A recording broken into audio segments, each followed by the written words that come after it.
তুমি যুবক অবস্থায় তোমাকে আমি রক্তের গরম দিয়েছিলাম, পাওয়ার দিয়েছিলাম, ক্ষমতা দিয়েছিলাম, ব্রেন দিয়েছিলাম, বুদ্ধি দিয়েছিলাম, হাত দিয়েছিলাম, পা দিয়েছিলাম। বলো বলো যুবক, তুমি আমার জন্য কি করেছো? আমার উপাসনা তুমি কি করেছো? বান্দা বলবে হা হা লাদরি, আমি কিছুই করতে পারিনি, আমার দ্বারা কিছু সম্ভব হয়নি। কিন্তু যারা এই মাহফিলে বসে আছে, কিন্তু যারা এই জালসা মাহফিলে ওয়াজ শুনতে চায়, তারা কিয়ামতের দিন আমার আল্লাহ তাবারাক তাআলাকে বলবে, আল্লাহ গো, জীবনে কিছুই করতে পারি না, না নামাজ পড়তে পেরেছি, না রোজা করতে পেরেছি। আল্লাহ, নামাজ পড়েছি, রোজা করেছি, এই নামাজ রোজা আপনার দরবারে কবুল হয়েছে কিনা জানি না। আল্লাহ, জীবনে কতই না গুনাহ কাদা করেছি, কিন্তু আল্লাহ গো, আমাদের এই গ্রামে একদিন মাহফিল হইতেছিল, আপনার কথা, আপনার রাসূলের কথা আলোচনা হইতেছিল। সেই দিন আমি ওই মাহফিলে বসে মনোযোগ দিয়ে, আমি মন দিয়ে সেই কথাগুলো শ্রবণ করেছিলাম এবং মানার চেষ্টা করেছিলাম। আল্লাহ বলবে, বান্দারে, আজকে এই মাহফিল শোনার বাদৌলতে আমি আল্লাহ তোমাকে জান্নাতবাসী করলাম। জোরে বলেন সুবহানাল্লাহ।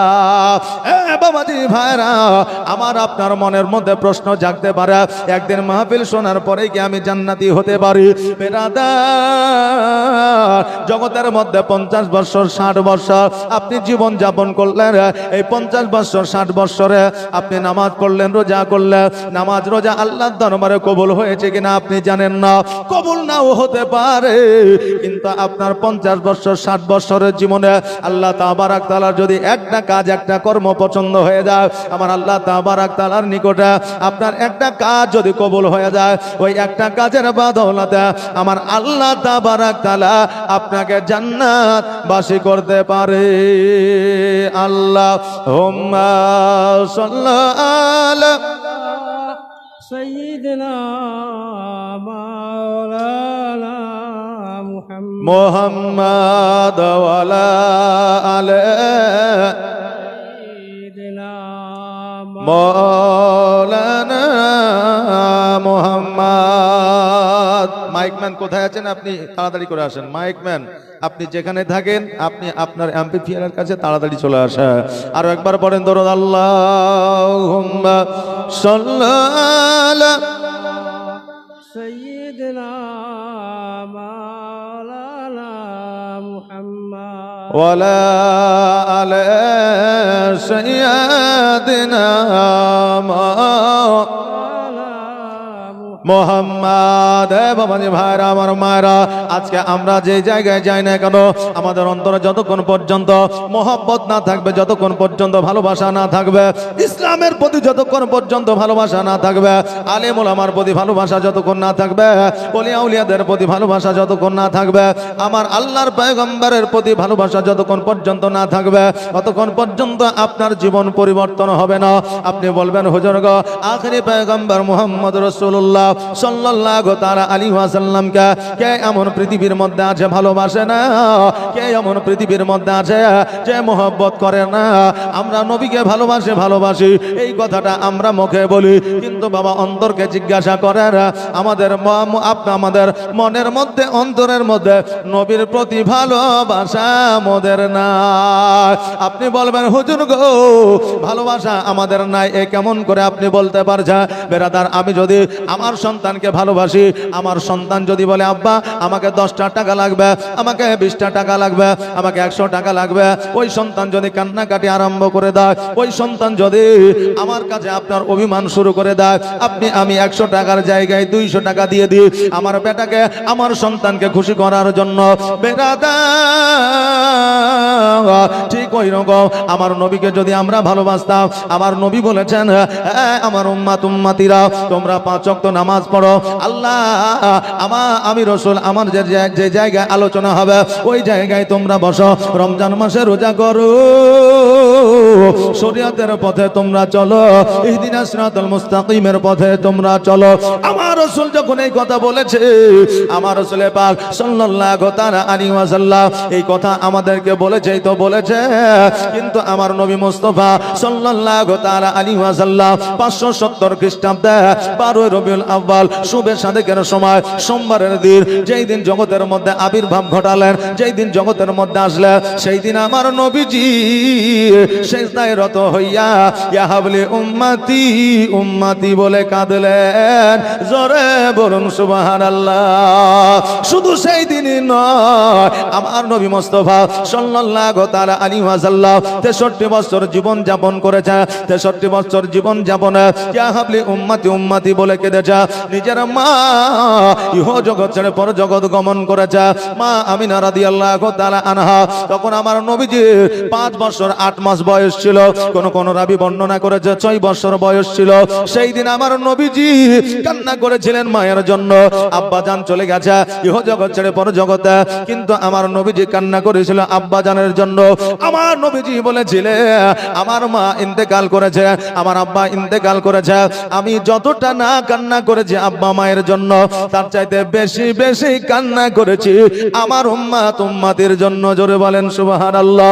শুধু জগতের মধ্যে 63 বছর জীবন যাপনে নয়, কিয়ামতের দিন আমার দয়ার নবী মায়ার নবী সাল্লাল্লাহু তাআলা আলাইহি ওয়াসাল্লাম এই উম্মত উম্মতের জন্য কান্না করবে।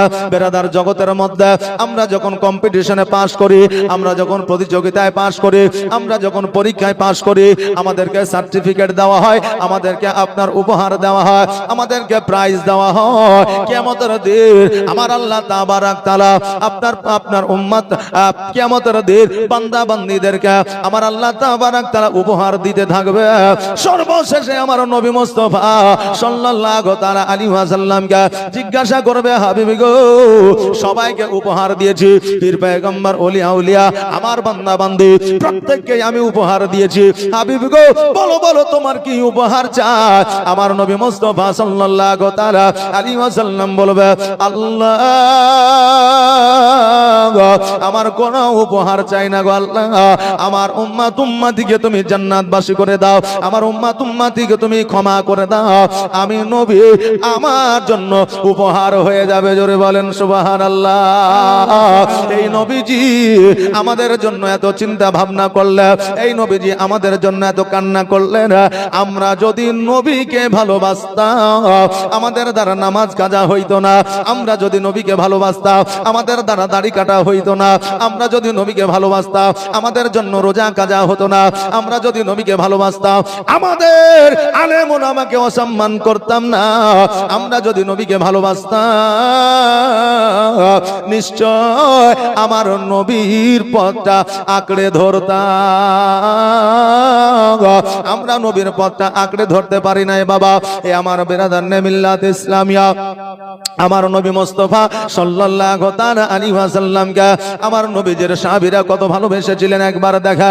আমার নবী মুস্তাফা সাল্লাল্লাহু তাআলা আলাইহি ওয়াসাল্লামের জন্য আমার নবীজির সাহাবীরা প্রাণ পর্যন্ত দিয়েছেন, জান পর্যন্ত দিয়েছেন, প্রাণকে কুরবান করে দিয়েছেন, একটু দ্বিধাবোধ মনে করে নয়। কিন্তু আমরা জগতের মধ্যে আমাদেরকে জান দিতে হয় না, আমাদেরকে প্রাণ দিতে হয় না, আমাদেরকে যুদ্ধের ময়দানে যেতে হয় না, আমাদের বিবিদের বিধবা বানাইতে হয় না, আমাদের সন্তানদের এতিম বানাতে হয় না। কিন্তু আমার নবীজির আমলে যুদ্ধের ময়দানে আমার নবীজি যাইতে হবে যখনই ঘোষণা করে দিয়েছে, বাসর রাত্রি থেকে যুদ্ধের ময়দানে চলে গেছে, বিবির কথা চিন্তা করে না, সন্তানের কথা চিন্তা করে না, নবীর খবর যেমনই পেয়েছে রে বাবা সঙ্গে সঙ্গে তালওয়ার খানা নিয়ে যুদ্ধের পোশাক পরিয়া ঢাল খানা নিয়ে যুদ্ধের ময়দানে হাজির হয়ে গেছে। চিন্তা করে নাই আমি শহীদ হয়ে যাব, চিন্তা করে নাই আমি মারা যাব, চিন্তা করে নাই আমার প্রাণ থাকবে না, চিন্তা করে নাই আমার বিবি বিধবা হয়ে যাবে, চিন্তা করে নাই আমার সন্তান এতিম হয়ে যাবে। শুধু একটাই চিন্তা করেছে, যুদ্ধের ময়দানে শহীদ হইয়া ইসলামকে দণ্ডায়মান করতে হবে। আর ইসলামকে দণ্ডায়মান করলে আমি যদি শহীদ হয়ে যাই আমার নবী খুশি হয়ে যাবে। জোরে বলুন সুবহানাল্লাহ। তিনাদের উদ্দেশ্য ছিল বাবা এটা, বেরাদার মিল্লাত ইসলামিয়া, আমার নবীজিকে তারা খুশি করেছে, আমার আল্লাহ তাবারাক তাআলাকে তিনারা খুশি করেছে। আমার নবী যে পথ দেখিয়ে গিয়েছে সেই পথ দিয়ে তিনারা চলতে আরম্ভ করেছে। আর এই জন্য তিনারা জগতের মধ্যে জান্নাতের সার্টিফিকেট পেয়েছে। জান্নাতের সার্টিফিকেট পাওয়ার পরে জান্নাতে যাবে কিনা, আল্লাহর দরবারে তিনার ইবাদত কবুল হবে কিনা, এই চিন্তায় তিনারা আপনার পাগল হয়ে হয়ে গেছে। আর আজকে বর্তমানে আমরা জালসা হইলে মেলাতে ঘুরি, বর্তমানে আমরা মসজিদে যাই না, বর্তমানে আমরা নামাজ পড়ি না। আর আমরা কেমন করে গ্যারান্টি দিতে পারি আমরা হব জান্নাতি? আমার উমরে ফারুক রাদিয়াল্লাহু তাআলা আনহু পবিত্র রমজান মাস শেষ হয়েছে, ঈদের আপনার ঈদুল ফিতরের চাঁদ উঠে গিয়েছে, ঈদুল ফিতরের চাঁদ উঠে গিয়েছে। সকালবেলায় ফজরের নামাজ পড়েছে, নামাজ পড়ার পরে মসজিদে নবীতে আপনার বসে আছে। আমার নবীজির অন্যান্য সাহাবীরা বলতেছে, এ উমরে ফারুক, আজকে এই জায়গায় তুমি বসে আছো কেন? বাড়িতে যাও, গোসল বানাও, নতুন পোশাক পরিধান করো, পরিষ্কার পরিচ্ছন্ন পোশাক পরিধান করো, আর মিষ্টান্ন খাবার খাইয়া নবীজির সুন্নাত মোতাবেক ঈদগার ময়দানে চলো, নামাজ আদায় করতে হবে।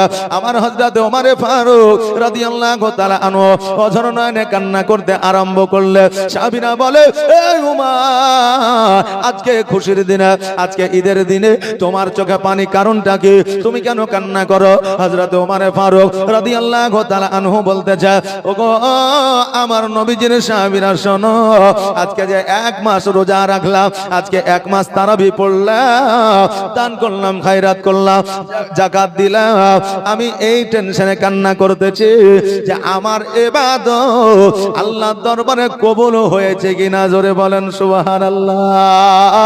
যে উমর জগতের মধ্যে জান্নাতের সার্টিফিকেট পেয়েছে, ওই উমর রাদিয়াল্লাহু তাআলা আনহু পবিত্র রমজান মাসের রোজা, পবিত্র রমজান মাসের তারাবি আল্লাহর দরবারে কবুল হয়েছে কিনা এই টেনশনে, এই চিন্তায় যদি কান্না করতে পারে, আমরা নবীর সামান্য উম্মতি আমাদের কতটা চিন্তা করা দরকার। এ বেরাদার, হযরত আবু বকর সিদ্দিক রাদিয়াল্লাহু তাআলা আনহু আমার নবী মুস্তাফা সাল্লাল্লাহু তাআলা আলাইহি ওয়াসাল্লামকে বলে, ইয়া রাসূলুল্লাহ, ইয়া হাবিবাল্লাহ, নবী গো, আমরা যে ইসলামের প্রচারটা করতেছি, আজকে ইসলাম প্রচার, আজকে ইসলামটা সততার ধর্ম, আজকে এই ইসলাম ধর্মটা হলো মানবতার ধর্ম, আজকে ইসলাম ধর্মটা একমাত্র আল্লাহর কাছে মনোনীত ধর্ম। অতএব ইয়া রাসূলুল্লাহ, যেহেতু সততার ধর্ম, সত্যের ধর্ম, অতএব আমরা এই ধর্মটাকে লুকায়িত ভাবে, ছুপায়িত ভাবে, চুপি চুপি কেন প্রচার করতেছি? ওগো নবীজি, আমরা এই ধর্মটাকে প্রকাশ্যে প্রচার করতে চাই। আমার নবী মুস্তাফা সাল্লাল্লাহু তাআলা আলাইহি ওয়াসাল্লাম বললেন, এই আবু বকর শোনো রে, আজকে যদি আমরা প্রকাশ্যে ইসলাম প্রচার করতে চাই, আমরা যদি প্রকাশ্যে ইসলামের প্রচার শুরু করে দিই, কাফের বেদিনেরা আমাদের প্রতি অত্যাচার শুরু করে দেবে, কাফেরেরা আমাদের প্রতি পাথর মারতে আরম্ভ করবে, কাফেরেরা আমাদের প্রতি জুলুম শুরু করে দিবে। এই জন্য প্রকাশ্যে ইসলামের প্রচার করা যাবে না। আবু বকর বললেন, ইয়া রাসূলুল্লাহ, ইয়া হাবিবাল্লাহ, নবী গো, প্রয়োজনে প্রাণ দিতে রাজি আছি, জান দিতে রাজি আছি, জীবন দিতে রাজি আছি, কিন্তু লুকায়িত চুপায়িত ভাবে আর ইসলাম প্রচার করতে চাই না। নবী গো, সময় দেন, ঘোষণা করে দেন, আমরা আজকে থেকে প্রকাশ্যে ইসলামের প্রচার করতে চাই। বেরাদার, আজকে আমাদের মুসলমান আমাদেরকে আখ্যায়িত করছে তালওয়ার দেখায়া, আজকে কত রকম আপনার ভয় দেখায়া আপনার মুসলমান মানুষকে বানিয়েছে, এই রকম ভাবে আখ্যায়িত আমাদের করতেছে। আজও পর্যন্ত কোন রাবি ইতিহাসের পাতায় আপনার বর্ণনা করতে পারে না, কোন লেখক এখনো পর্যন্ত লিখে দিতে পারে না যে কোন একজন ধার্মিক মানুষ ধর্মের প্রচার জোরপূর্বক করেছে। কেউ প্রমাণ করে দিতে পারে না, কিয়ামত পর্যন্ত প্রমাণ করতে পারবে না। জোরে বলেন সুবহানাল্লাহ। নবী মুস্তাফা সাল্লাল্লাহু তাআলা আলাইহি ওয়াসাল্লাম, ওনার আখলাক, চরিত্র, ব্যবহার, কথাবার্তায় মানুষ নিজের ধর্ম ত্যাগ করে মুসলমান হয়েছে, ইসলাম ধর্ম গ্রহণ করেছে। জোরে বলেন সুবহানাল্লাহ। ওই আবু বকর সিদ্দিক রাদিয়াল্লাহু তাআলা আনহু যখন আমার নবীকে এই কথা বললে, আমার নবীজি বললে, আবু বকর, তুমি যখন এই কথা বলছো, আগামী কালকে তোমরা আসো, সকল সাহাবীদেরকে ডাকিয়া আমি এলান করে দিব, ঘোষণা করে দিব যে ইসলাম প্রচার আর ছুপায়িত ভাবে হবে না, লুকায়িত ভাবে হবে না, প্রকাশ্যে হবে, চাহে যা হবে পরের দিন সকালবেলা সকল সাহাবী কেরামগণকে ডাকা হয়েছে। ডাকার পরে আমার নবী মুস্তাফা সাল্লাল্লাহু তাআলা আলাইহি ওয়াসাল্লাম বলে, আমার সাহাবীরা তোমরা প্রকাশ্যে ইসলামের প্রচার করবে, তোমাদের প্রাণহানি হতে পারে, তোমাদের প্রাণ চলে যেতে পারে, কাফেরেরা তোমাদেরকে আক্রমণ করতে পারে, এই জন্য বলো বলো কে কে জীবন দিতে রাজি আছো। সঙ্গে সঙ্গে আবু বকর সিদ্দিক রাদিয়াল্লাহু তাআলা আনহু আপনার হাতখানা উপরে উঠায় দিয়েছে, জোরে বলেন সুবহানাল্লাহ। যেমন আবু বকর সিদ্দিক রাদিয়াল্লাহু তাআলা আনহু উপর দিকে হাতখানা উঠায় দিয়েছে, লাব্বাইক ইয়া রাসূলুল্লাহ, আমি রাজি আছি। সঙ্গে সঙ্গে প্রত্যেকটা সাহাবী কেরামগণ হাত বাবা উঠায় দিয়েছে। বেরাদার একজন হাত উঠাইলে দেখবেন অনেকে হাত উঠায় দেয়, কিন্তু প্রথমে একজন হাত উঠাইতে একটু ইতস্তত বোধ মনে করে। দেখবেন বেরাদার মেলাতে এত লোক ছুটাছুটি করতেছে, এই পার থেকে ওই পার, ওই পার থেকে সেই পার, কোনো কাজ নাই কর্ম নাই। এখন 10টা লোক 20টা লোক যদি আপনার লাইন দিয়ে দেয় স্টেজের দিকে, জালসার দিকে ঢুকবে, এইরকম ভাবে যদি একটা টান দিয়ে দেয়, দেখবেন মেলার মধ্যে যুবক বলেন আর যুবতী বলেন কেউ থাকবে না, সবাই এই দিকে চোখ অগ্রসর হয়ে যাবে। মেলার মধ্যে যদি লোক না থাকে, দেখবেন লোকের আপনার ভিড় থাকবে না, থাকবে লোক দেখে লোক যায়। দেখবেন একটা দোকানে যদি 20টা আপনার লোক সব সময় দাঁড়িয়ে থাকে, মানুষ মনে করে নিশ্চয়ই এই দোকানে ভালো মাল পাওয়া যায়, ভাবে কি ভাবে না? ভাবে। দেখবেন ওই দোকানে যাওয়ার চেষ্টা করে। বেরাদার বলার উদ্দেশ্য হলো এটা, একটা সমাজে যখন একজনকে সমর্থন করতে বলে, দেখবেন কারো ইচ্ছা আছে হাত উঠানো, কিন্তু উঠাইতে পারে না, বিবেকে আপনার ধাক্কা লাগে যে আমি আগে উঠাবো, কেউ উঠাবে তারপরে উঠাবো, এইরকম বিবেকে একটু লাগে। এই জন্য আবু বকর সিদ্দিক রাদিয়াল্লাহু তাআলা আনহু সর্বপ্রথম বাবা হাত উঠায় দিয়েছে। যেমন আবু বকর সিদ্দিক রাদিয়াল্লাহু তাআলা আনহু হাত কানাকে উঠায় দিয়েছে, প্রত্যেকটা সাহাবী হাত উঠায় দিয়েছে।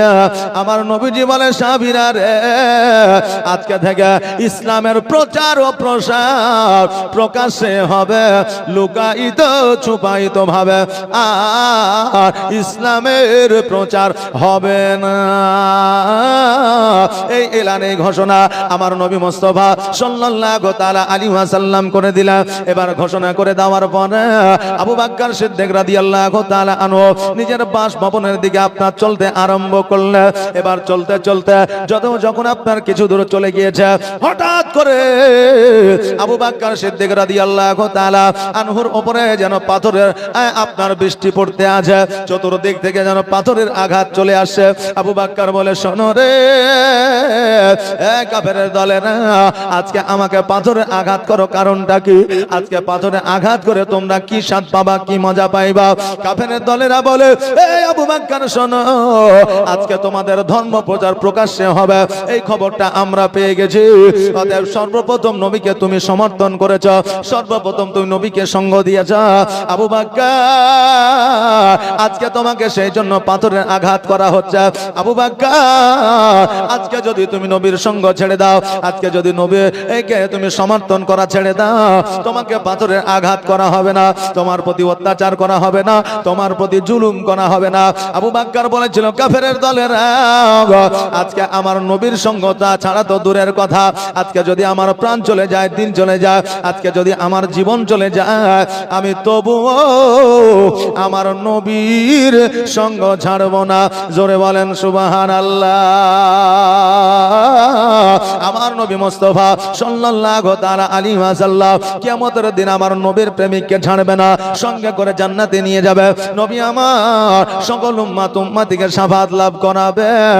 ও বেরাদার, মদিনাতুল মুনাওয়ারায় আমার নবী মুস্তাফা সাল্লাল্লাহু তাআলা আলাইহি ওয়াসাল্লাম আরাম ফরমাইতে আছেন, কিন্তু আমার নবীজি সমগ্র পৃথিবীতে কে দরুদ পড়তেছে, কে সালাম পাঠাইতে আছে, আমার নবীজি সব কিছু আপনার শুনতেছে। জোরে বলে সুবহানাল্লাহ।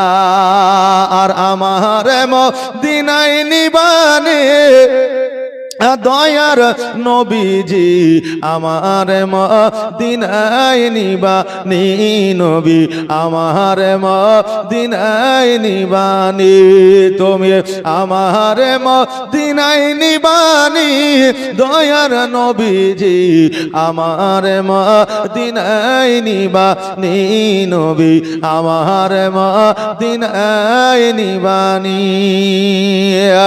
নবীজি আমার পাগল বানায়া আছো মদিনায় লুকায়া আমার পাগল বানায়া আছো মদিনায় লুকায়া অন্তরেতে অন্তরেতে মদিনার পুরানি দয়া অন্তরেতে মদিনার পুরানি দয়ার নবীজি আমার মদিনায় নিবানি তুমি আমার মদিনায় নিবানি দয়ার নবীজি আমার মদিনায় নিবানি নবী আমার মদিনায়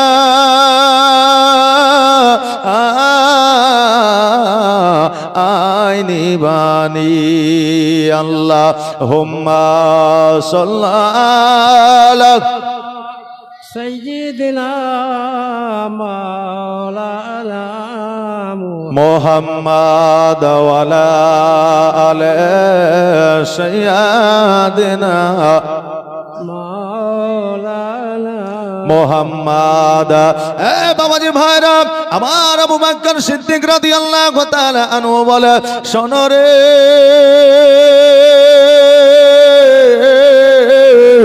আজকে নবীর সঙ্গ ছাড়া তো দূরের কথা আজকে যদি আমার প্রাণ চলে যায় জান চলে যায় আজকে যদি আমার জীবনও চলে যায় আমিও তবুও আমার নবীর সঙ্গ ছাড়বো না জোরে বলেন সুবহানাল্লাহ এনারা আমার নবীজিকে কত ভালোবেসেছিলেন একবার লক্ষ্য করে দেখা আবু বকর সিদ্দিক রাদিয়াল্লাহু তাআলা আনহু যখন এই কথা বললেন এই কথা শোনার পরে কাফেরেরা আরো রাগান্বিত হয়ে গেল কাফেরেরা পাথরে আঘাত করতে লাগলো আবু বকর সিদ্দিক রাদিয়াল্লাহু তাআলা আনহু সারা শরীর যেন রক্তাক্ত হয়ে গেল সারা শরীর দিয়ে যেন রক্ত ঝরতে আরম্ভ করলো আবু বকর সিদ্দিক রাদিয়াল্লাহু তাআলা আনহু একটা সময় যেন মরুভূমির বালিতে যেন লুটায়া পড়লেন জোরে বলেন সুবহানাল্লাহ সকল কাফেরেরা চিন্তা করলো আবু বকর যখন মরুভূমির বালিতে লুটায়া পড়েছে আবু বকর হয়তো আর বাঁচবে না চলো আমরা পালায়া যাই আবু বকরকে আর পাথরের আঘাত মারা লাগবে না সকল কাফেরেরা সবাই যেন বাসভবনের দিকে চলতে আরম্ভ করলো কিছুক্ষণ পরে আবু বকর সিদ্দিক রাদিয়াল্লাহু তাআলা আনহু যেন বাবা আপনার জ্ঞান ফিরেছে এবার আস্তে আস্তে জীর্ণ শীর্ণ হইয়া আপনার মরুভূমি থেকে যেন উঠেছে মরুভূমি থেকে উঠার পরে গুটি গুটি পায়ে যেন বাড়ির দিকে আপনার চলতে আরম্ভ করেছে বাড়ির মধ্যে যাইয়া দরওয়াজায় যখন পা দিয়েছে আবু বকর সিদ্দিক রাদিয়াল্লাহু তাআলা আনহুর মা সঙ্গে সঙ্গে বেটা আবু বকরকে দেখিয়া ছুটতে ছুটতে আসিয়া নিজের সন্তানকে বুকের মধ্যে জড়ায়া ধরে বলে বেটা রে আজকে তোমার এই অবস্থা কে করেছে আজকে তোমার সারা শরীরটা ঝাড়ঝাড় করে দিয়েছে আজকে তোমার সারা শরীরটা রক্তাক্ত করে দিয়েছে আবু বকর বলো বলো এই অবস্থা কেন করেছে আবু বকর বলে মা গো আজকে আমার নবীজির সঙ্গ দিয়েছি বলে আজকে আমার নবীজিকে ভালোবেসেছি বলে আজকে আমার নবীকে মহব্বত করেছি বলে আজকে ইসলামের প্রচার ও প্রসার প্রকাশ্যে করব বলে আজকে কাফেরেরা পাথরের আঘাত করেছে জোরে বলেন সুবহানাল্লাহ সঙ্গে সঙ্গে আমার আবু বকর সিদ্দিক রাদিয়াল্লাহু তাআলা আনহুর পুরো শরীরটা যেন আপনার পরিষ্কার পরিচ্ছন্ন করলে এবার আবু বকর যেন আপনার শুয়ে আছে নিজের মা জননী গরম পানি করে নিয়ে এসে ওই কাটা জায়গাগুলোতে যেন স্বাদ দিতেছে আবু বকর বলে মা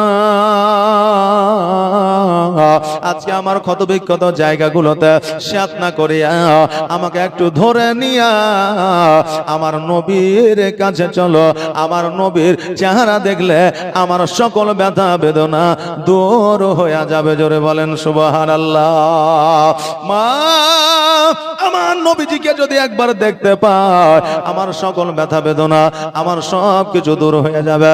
মা জননী সঙ্গে সঙ্গে বলল, বেটা চলো আমি তোমাকে সঙ্গে করে নিয়ে যাব। মা বৃদ্ধ মানুষ আবু বকর সিদ্দিক রাদিয়াল্লাহু তাআলা আনহু মা জননীর কাঁধের উপরে হাত দিয়েছে। আস্তে আস্তে গুটি গুটি পায়ে যেন আমার নবীর বাড়ির দিকে যেন আপনার রওনা দিয়েছে। বেরাদার, মা জননী পৃথিবীর মধ্যে এত দামি, মা জননী পৃথিবীর মধ্যে নিঃস্বার্থে একমাত্র সন্তানকে ভালোবাসতে পারে।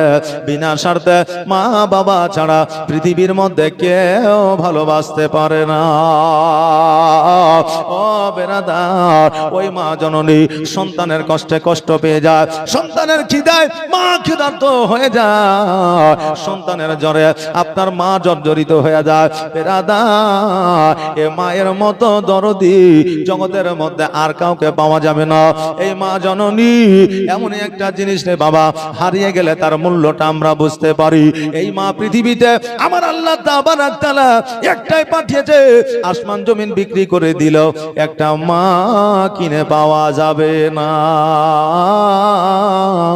মা বাবা ক্রয় করা যাবে না।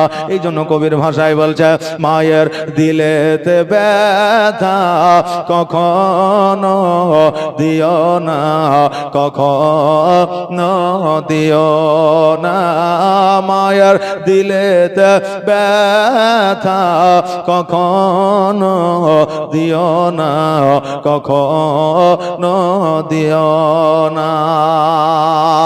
আর মায়ের দোয়ায় পাওয়া যায় গো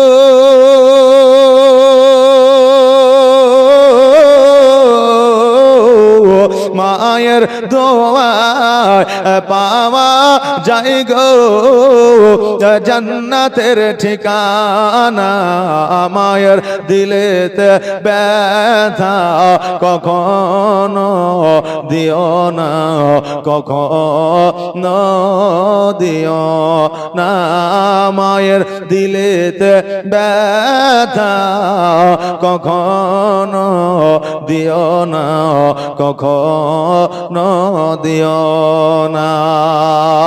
দেখো দুঃখে দুঃখিনী রবে আর ছেলের খুশির তরে মা মরতে রাজি হবে।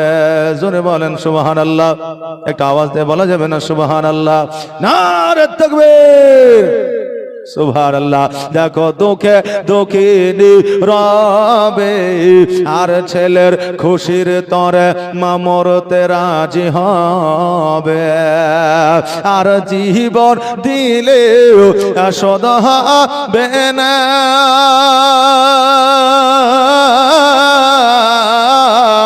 জীবন দিলেও শোধ হবে না, মায়ের দুধের দেনা, মায়ের দিলেতে ব্যথা কখনো দিও না, কখনো দিও না, মায়ের দিলেতে ব্যথা কখনো দিও না, কখনো দিও না। আর মায়ের দোয়ায় পাওয়া যায় গো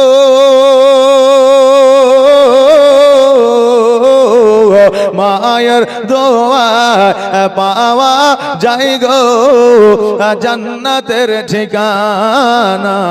মায়ের দিলেতে ব্যথা কখনো দিও না, কখনো দিও না। বাবাজি ভাইরা, আবু বকর সিদ্দিক রাদিয়াল্লাহু তাআলা আনহু উনি জানো বাবা একটা হাত মায়ের কাঁধে দিয়েছে। মা অতি কষ্ট করে আবু বকর সিদ্দিক রাদিয়াল্লাহু তাআলা আনহুকে যেন আমার নবীর কাছে নিয়ে যাও, আমার নবী মুস্তাফা সাল্লাল্লাহু তাআলা আলাইহি ওয়াসাল্লামের কাছে। আবু বকর যেমন পৌঁছে গেছে, কত বিগত জায়গাগুলো আপনার চাদর দিয়ে যেন ঢাকতে আছে। এবার আমার নবী মুস্তাফা সাল্লাল্লাহু তাআলা আলাইহি ওয়াসাল্লাম আবু বাক্কারকে কাছে ডাকিয়া আবু বাক্কারকে বলে, আবু বাক্কার বলো বলো কেমন আছো? আমার আবু বাক্কার বলতেছে, ইয়া রাসূলুল্লাহ আমি আলহামদুলিল্লাহ ভালো আছি। ওগো নবীজি আপনি কেমন আছেন? আবু বাক্কার সিদ্দিক রাদিয়াল্লাহু তাআলা আনহুর কথা শুনে আমার নবীজি বললেন, আলহামদুলিল্লাহ ভালো আছি। আবার আবু বাক্কার বলে, হুজুর আমি এতক্ষণ পর্যন্ত ব্যথায় ব্যথিত ছিলাম, এতক্ষণ পর্যন্ত অসুবিধাতে ছিলাম, নবী গো আপনি যখন বলে দিয়েছেন আমি ভালো আছি, আপনার ভালো থাকার কথা শুনিয়া আমি আবু বাক্কার পরিপূর্ণ সুস্থ হয়ে গেছি। জোরে বলেন সুবহানাল্লাহ।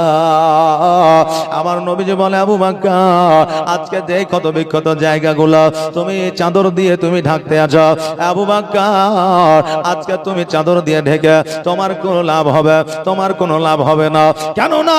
তোমার প্রতি পাথরের যখন আঘাত করেছিল কাফেরেরা, আমি নবী তখনই খবর পেয়েছিলাম। জোরে বলেন সুবহানাল্লাহ।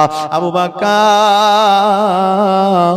আজকে তোমাকে আমি বলেছিলাম আজকে প্রকাশ্যে ইসলামের প্রচার ও প্রসার করলে কাফেরেরা আমার প্রতি আঘাত করবে, কাফেরেরা তোমাদের প্রতি আঘাত করবে, অত্যাচার শুরু করবে, জুলুম শুরু করবে। আবু বাক্কার শোনো রে, আমার আল্লাহ পাক রব্বুল আলামিন পয়গাম দিয়ে দিয়েছে, চিঠি দিয়ে দিয়েছে, মক্কা থেকে যে কোনো সময় মদিনায় হিজরত করতে হতে পারে। কেন না কাফেরদের জুলুম অত্যাচার বেড়ে গেছে। আবু বাক্কার সিদ্দিক রাদিয়াল্লাহু তাআলা আনহু অঝর নয়নে কান্না করে। আমার নবী বলে, আবু বাক্কার তুমি কেন কান্না করো? আবু বাক্কার বলে, হুজুর আপনি মক্কা থেকে মদিনায় চলে যাবেন, আমি আবু বাক্কার আমি কাকে দেখিয়া থাকবো? আমি কার কাছ থেকে মসলা মাসাইল জেনে নিব? আমি কার দিকে আঙুল দেখায়া আমি ইসলামের প্রচার ও প্রসার করব? নবী গো আপনাকে দেখিয়া আপনাকে না দেখিয়া একটা মুহূর্ত থাকা আমার দ্বারা সম্ভব নয়। আমার নবী বলে, আবু বাক্কার তোমাকে কে বলেছে আমি একাই মক্কা থেকে মদিনা যাব? আবু বাক্কার রে, আমি যেই দিন মক্কা থেকে মদিনায় যাব আমি তোমাকে সাথী করে বন্ধু করে নিয়ে যাব। জোরে বলেন সুবহানাল্লাহ। আবু বাক্কার সিদ্দিক রাদিয়াল্লাহু তাআলা আনহু যেন বাবা খুশি হয়ে গেলেন, আনন্দে আনন্দিত হয়ে গেলেন। আর আবু বাক্কার সিদ্দিক রাদিয়াল্লাহু তাআলা আনহু বাড়ির দিকে চলে গেলেন। এইদিকে আমার নবী মুস্তাফা সাল্লাল্লাহু তাআলা আলাইহি ওয়াসাল্লাম বাড়িতে আপনার আরাম করতে আছে। এইভাবে কয়েকদিন অতিবাহিত হয়ে গেল। আল্লাহ তাবারাক তাআলা জিবরিল আমিনের মাধ্যম দিয়া পয়গাম পাঠিয়ে দিল, এটা জিবরিল তুমি হাবিবকে জানায় দাও মক্কায় যেন আর না থাকে, মদিনায় যেন হিজরত করে। কেন না আমার হাবিবের পুরো ঘরটাকে কাফেরেরা ঘেরাও করেছে, যে কোনো মুহূর্তে আমার নবীর প্রতি তারা জুলুম শুরু করতে পারে। এই কথাটা আমার নবী মুস্তাফাকে জানায়া দেয়। হযরত জিবরিল আলাইহিস সালাম জগতের মধ্যে আসলেন। আসার পরে আমার নবী মুস্তাফা সাল্লাল্লাহু তাআলা আলাইহি ওয়াসাল্লামকে বলে, ইয়া রাসূলুল্লাহ ইয়া হাবিবাল্লাহ, নবী গো আল্লাহর তরফ থেকে পয়গাম চলে এসেছে, আপনি মক্কা থেকে মদিনায় হিজরত করেন। আমার নবী মুস্তাফা সাল্লাল্লাহু তাআলা আলাইহি ওয়াসাল্লাম বলে, বাইরে অনেক কাফেরেরা আমার বাড়ি ঘেরাও করে আছে, এই তাদের সম্মুখ দিয়ে গেলে তারা কি আমাকে আক্রমণ করবে না? জিবরিল আমিন বলে, ইয়া রাসূলুল্লাহ ইয়া হাবিবাল্লাহ, নবী গো আমার আল্লাহ তাবারাক তাআলা সেটারও আপনার পারমিশন দিয়েছে, সেটারও দাওয়া দিয়েছে, ওষুধ দিয়েছে। একটা কোরআনের আয়াত পড়ে মাটির মধ্যে ফুঁক দিয়ে দেন আর ওই মাটিটা ছিটায় দেন, কাফেরেরা সব দেখতে পাবে কিন্তু আপনাকে তারা দেখতে পাবে না। জোরে বলেন সুবহানাল্লাহ।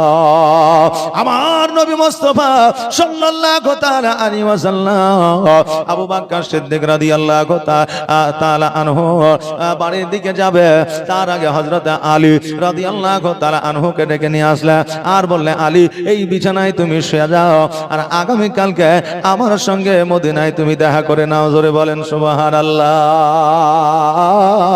আলী রাদিয়াল্লাহু তাআলা আনহু বিছানায় শুয়ে গেলেন। আমার নবীজি আপনার ঘর থেকে বাহির হয়ে গেলেন। অনেকক্ষণ লক্ষ্য করে দেখে এইদিকে নবী বার হয় না।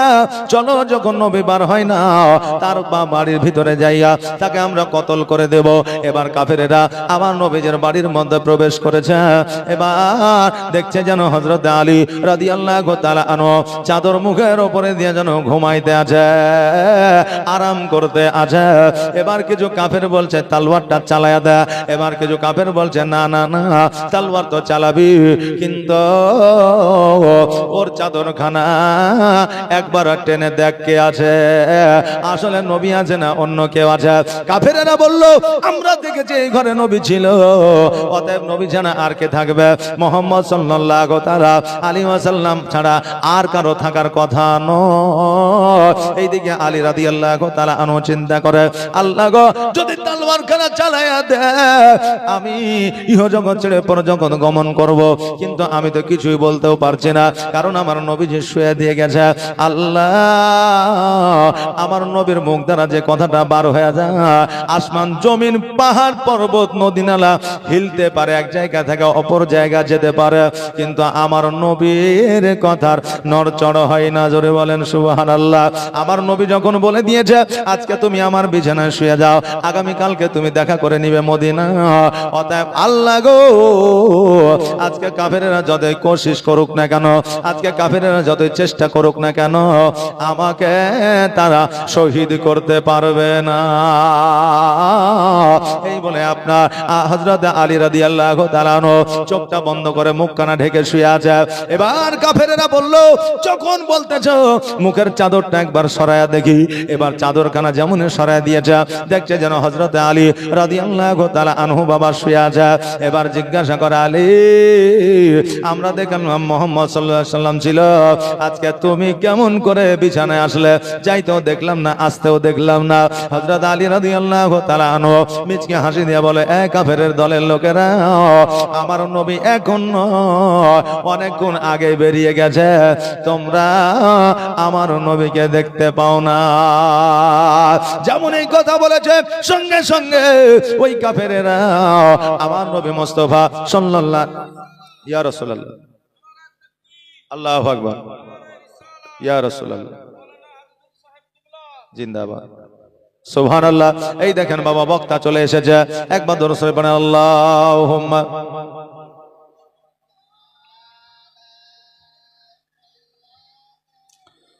মাওলানা মুহাম্মদ ওয়ালা আলিহি মাওলানা মুহাম্মদ। এ ব্রাদার এইদিকে আমার নবী মুস্তাফা সাল্লাল্লাহু তাআলা আলাইহি ওয়াসাল্লাম আবু বকর দরওয়াজায় যেন আপনার সালাম দিলেন আসসালামু আলাইকা ইয়া হালাল ভাই, সঙ্গে সঙ্গে আবু বকর যেন দরওয়াজাটা খুলে দিলেন। আমার নবী বলে আবু বকর এখন মধ্যরাত্রি, আর এই মধ্যরাত্রিতে তোমার তো আরাম করার কথা, কিন্তু দরওয়াজা সঙ্গে সঙ্গে খুলে দিলে কারণটা কি? আবু বকর বললেন ইয়া রাসূলুল্লাহ ইয়া হাবিবাল্লাহ নবী গো, আপনি আমাকে বলেছিলেন মক্কা ছেড়ে মদিনায় যেতে হতে পারে যে কোনো মুহূর্তে যে কোনো সময়, এই জন্য নবী গো আমি সেই দিন থেকে বিছানায় আরাম করি না, সর্বদা দরওয়াজায় দাঁড়িয়ে থেকেছি, না জানি আমার নবী কখন চলে আসবে, আর আমার নবী আসার পরে যদি আমাকে ডাক দিয়ে না পায় আমার নবীকে হয়তো কাফেররা আক্রমণ করবে, আমি আবু বকর সহ্য করতে পারবো না, আমি কিয়ামতের দিন জবাব দিতে পারবো না। এই জন্য নবী গো আমি এই জায়গা সর্বক্ষণ সর্বদা ঘুমকে হারাম করে দাঁড়িয়ে থাকতাম। জোরে বলেন সুবহানাল্লাহ। ভালোবাসা কাকে বলে রে বাবা একবার দেখা, মহব্বত কাকে বলে একবার দেখেন। ভালোবাসি ভালোবাসি এই কথাটা মুখে বললে হবে না, অন্তরে যতক্ষণ পর্যন্ত না মহব্বত করতে পারবে। মুখে ভালোবাসি বলি, কিন্তু অন্তরে যতক্ষণ না হবে অতক্ষণ পর্যন্ত আমাদের মহব্বত বাবা হবে না। এই জন্য কই বলছে ভালো যদি বাঁচতে হয় নবীকে বাসো, জান যদি দিতে হয় নবীকে দিও, নবী তরানে বালা নবী বাঁচানে বালা, নবী তরানে বালা নবী বাঁচানে বালা। আর প্রাণের চেয়ে প্রিয় তাই, প্রাণের চেয়ে প্রিয় তাই নবী নবীকে চিনুন, ভালো যদি বাঁচতে হয় আমার নবীকে বাসুন। সাকারাতের বিছানাতে কি যে যন্ত্রণা, সাত সাগরের পানি দিল তৃষ্ণা মিটে না। জোরে বলেন সুবহানাল্লাহ। সাকারাতের বিছানাতে কি যে যন্ত্রণা, সাত সাগরের পানি দিলেও তৃষ্ণা মিটে না। আর কাউসারের পানি দেবেন, কাউসারের পানি দেবেন শাহে মদিনা, ভালো যদি বাঁচতে হয় আমার নবীকে বাসুন। যাই হোক।